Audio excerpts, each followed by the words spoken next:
Droopiness in Monstera is usually an early warning sign of problems, and it doesn't damage the leaves. So your plant will almost always be able to make a full recovery. If you notice droopy, wilting leaves on your Monstera, consider which of these 5 potential causes is the most likely to resolve the problem as soon as possible. Lack of water. When Monstera lacks moisture, the cells cannot hold their structure anymore, causing the leaves to wilt and the stems to bend over. Besides drooping leaves, underwatered Monstera leaves will curl inward or up and have dry and crispy tips and edges. The leaves will feel dry and papery thin. Monsteras thrive in damp tropical forest. Dry soil is certainly not a suitable environment for them. If soil is dry more than a few inches down, your Monstera plant needs water. Before the top half of the soil in the container has dried out, you must water again. Keep your watering consistent to avoid any future moisture stress. Too little light. Low light will cause your Monstera to become leggy, stretched with sparse foliage and more prone to droopiness.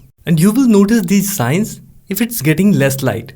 Your plant getting leggy, less fenestration with smaller leaves or none at all, slowing down growth. Aerial roots appear weak. Monsteras need plenty of bright, indirect sunlight to thrive, and they may start to droop if they don't get enough. Too much direct light may also cause droopiness in some cases, but this is much less common. If your Monstera is getting too much light, you will probably notice scorched leaves before anything else. An east-facing window is the best spot for Monstera plants, and a south or west-facing window can also be good choice as long as the sun's rays don't shine directly on the leaves. Try filtering the light with a sheer curtain or move the plant slightly to avoid direct sun. Too much water. When your Monstera is overwatered, the soil is wet. Also, your Monstera's leaves will turn yellow and wilt. They will develop soft, dark brown or black spots on those yellowing leaves, which is also a clear sign of root rot. The most common sign of overwatered Monstera is the yellowing of leaves. Also, the leaves may droop but will not have crisp edges like when thirsty.